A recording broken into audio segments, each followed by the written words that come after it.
Η έδρα UNESCO στο Πανεπιστήμιο Νεάπολης Πάφου αναπτύσσει έρευνα και διδασκαλία στις θεματικές ενότητες ανθρώπινη ασφάλεια, ανθρώπινη ανάπτυξη και καταπολέμηση του διεθνούς εγκλήματος, με έμφαση στην προστασία της πολιτιστικής μας κληρονομιάς.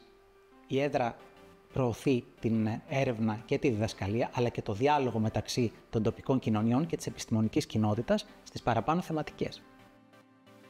Η έδρα UNESCO για την έμφυλη ισότητα ιδρύθηκε στο Πανεπιστήμιο Κύπρου το 2010 με πρώτη κάτοχο την καθηγήτρια Μέρη Κουτσελίνη. Σκοπός της έδρας είναι πρώτα απ' όλα να ενημερώσει και να διαφωτίσει την κυπριακή κοινωνία σε σχέση με θέματα φύλου και έμφυλης ισότητας γενικότερα, αλλά φυσικά και να ενώσει την έδρα με άλλες αντίστοιχες έδρες του εξωτερικού και με την παγκόσμια κοινότητα η οποία μάχεται για τα θέματα της ισότητας που μας αφορούν. Η έδρα για τη διακυβέρνηση και κοινωνική ευθύνη στον αθλητισμό εγκαθιδρύθηκε στο Euclid Cyprus το 2022. Από το 2023 η έδρα συμπροεδρεύεται από το Euclid Cyprus και το Hamad bin Khalifa University του Κατάρ. Η έδρα της UNESCO στη ψηφιακή πολιτιστική κληρονομιά, που εδρεύει στο Τεχνολογικό Πανεπιστήμιο Κύπρου στη Λεμεσό, έχει ιδρυθεί το 2018, το έτος που η Ευρωπαϊκή Ένωση έχει αφιερώσει στην προστασία, καταγραφή, διαφύλαξη και παρουσίαση της πολιτιστικής κληρονομιάς του άνθρωπου. Το 2005 ιδρύθηκε στην Κύπρο η πρώτη έδρα UNESCO με θέμα την πολιτισμική εταιρότητα και τον διαπολιτισμικό διάλογο για έναν πολιτισμό ειρήνης. Εντοπίσαμε τότε στο Πανεπιστήμιο Λευκωσίας την ανάγκη στην κοινωνία για την προώθηση του διαπολιτισμικού διαλόγου, για την ανεκτικότητα και τη συνεκτικότητα της κοινωνίας, την αλληλοκατανόηση στον κόσμο. Η έδρα UNESCO για διαβίου μάθηση και εκπαίδευση ενηλίκων συστάθηκε το 2020 στο Πανεπιστήμιο Φρέντερικ με τη συμμετοχή ιδιωτικών και δημόσιων οργανισμών αλλά και πανεπιστημίων της Ασίας και της Ευρώπης. Η έδρα Vision Anticipation and Futures Literacy towards Visual Literacy, σε συντομία οπτικός εγγραμματισμός, ιδρύθηκε το καλοκαίρι του 2022 στο Ανοιχτό Πανεπιστήμιο της Κύπρου. Έως τώρα έχουν υλοποιηθεί περισσότερα από 65 εργαστήρια, κυρίως στην Κύπρο, αλλά και στην Ελλάδα και σε ευρωπαϊκό επίπεδο, μέσα στο πλαίσιο συνεργασιών με τους partner της έδρας, αλλά και μέσα από προγράμματα.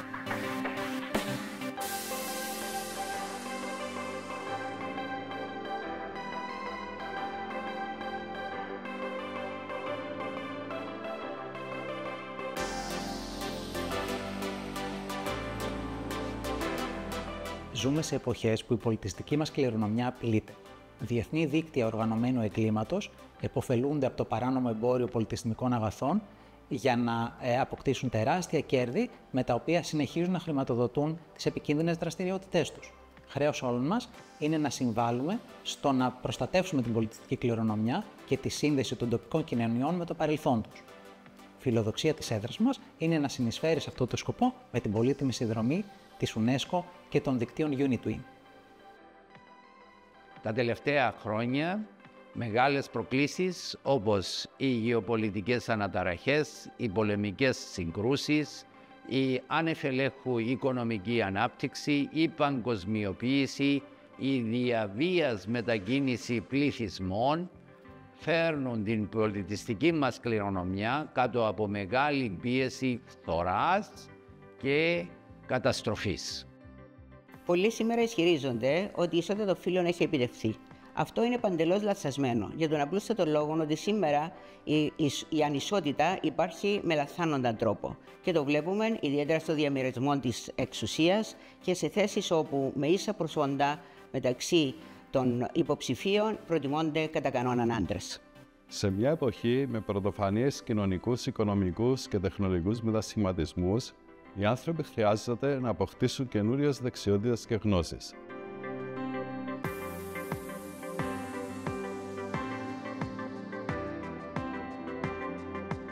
Ο αθλητισμός μπορεί να ωφελήσει άτομα και κοινότητες, ενισχύοντας τη ψυχική και σωματική ευεξία και συμβάλλοντας στην επικοδόμηση της ειρήνης, της ανεκτικότητας και το κτίσιμο εμπιστοσύνης. Αυτό που κερδίζουν οι συμμετέχοντες είναι ότι πρωτίστως κατανοούν τον τρόπο σκέψης τους. Κατά δεύτερον, τον συνάνθρωπο, πώς και ο άλλος σκέφτεται, γιατί σκέφτεται με τον τρόπο που το κάνει, και είναι εξίσου σημαντικές οι σκέψεις όλων.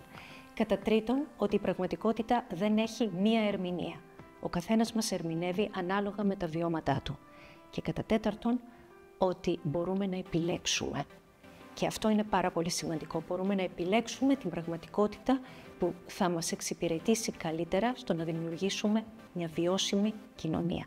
Στο παρόν και στο μέλλον.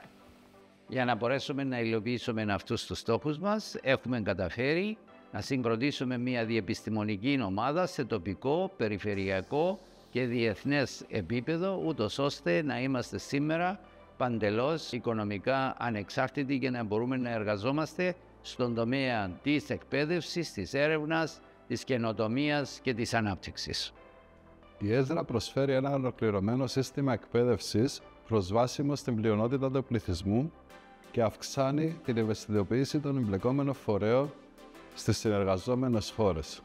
Τέλος, προτείνει κατευθυντήρες γραμμές, πρότυπα, μοντέλα εκπαίδευσης για τη δημιουργία κέντρων εκπαίδευσης ενηλίκων και διαβίου μάθησης σε όλες τις εργαζόμενες χώρες.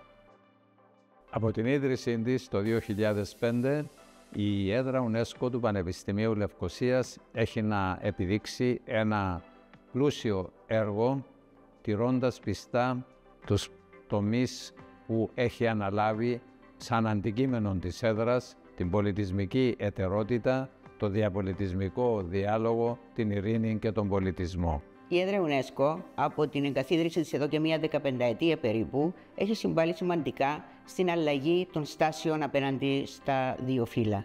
Εκείνο το οποίο έχει κυρίως προωθήσει είναι μέσω ερευνών και συνεργασιών με το εξωτερικό να ευαισθητοποιήσει την κοινότητα σχετικά με τα προβλήματα τα οποία υπάρχουν στην έμφυλη ισότητα και να δώσει περισσότερες ευκαιρίες, ιδιαίτερα στα νέα κορίτσια, να εργαστούν στο θέμα της ισότητας των φύλων και να διεκδικήσουν τα δικαιώματά τους.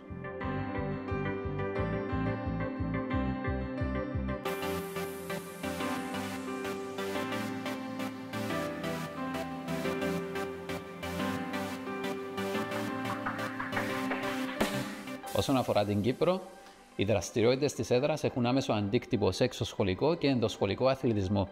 Εκτιμούμε ότι τον ίδιο αντίκτυπο θα έχει στην περιοχή της Μέσης Ανατολής και στη Βόρεια Αφρική. Στο πλαίσιο της αποστολής και της φιλοσοφίας του οργανισμού της UNESCO, διοργανώνουμε εκδηλώσεις για τη διάχυση της γνώσης στην τοπική κοινωνία, ιδίως στην νεολαία μας, με επισκέψεις μελών της ομάδας μας σε σχολεία.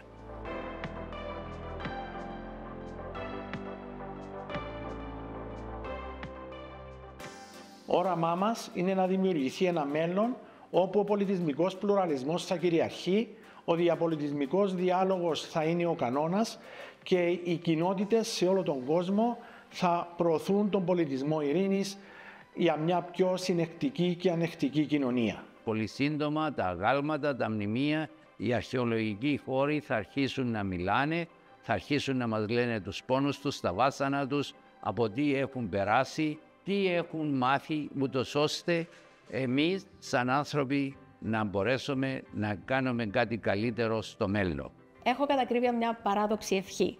Η έδρα αυτή να μην υπάρχει στο μέλλον, να μην χρειάζεται. Να έχουμε φτάσει στην έμφυλη ισότητα, άρα να μην χρειαζόμαστε μια έδρα ειδικά για τα θέματα αυτά. Βοηθήστε μας να χρησιμοποιήσουμε τον αθλητισμό για την επικοδόμηση αλλά και τη δημιουργία νέας κουλτούρας. Στόχος μας είναι η προσφορά γνώσης και επαγγελματικής κατάρτισης σε όλους τους ανθρώπους, ανεξαρτήτως ηλικίας, φύλου, εθνικότητας, για ένα καλύτερο κόσμο. Στόχος της έδρας στην επόμενη πενταετία είναι η προώθηση της συνεργασίας ανάμεσα σε όλους τους φορείς της κυπριακής κοινωνίας, από το δημόσιο, ακαδημαϊκό, ιδιωτικό τομέα, με την κοινωνία των πολιτών και μη κυβερνητικές οργανώσεις, με στόχο την ισότητα των φύλων. Αυτό που είναι σημαντικό και θα θέλαμε πολύ να το πετύχουμε είναι να κερδίσουμε όσο γίνεται περισσότερη ελευθερία σκέψης, όσο γίνεται περισσότερη κατανόηση ότι είμαστε όλοι συνδημιουργοί της ζωής μας και η ζωή μας, η προσωπική και κοινωνική, εξαρτάται από τις επιλογές μας.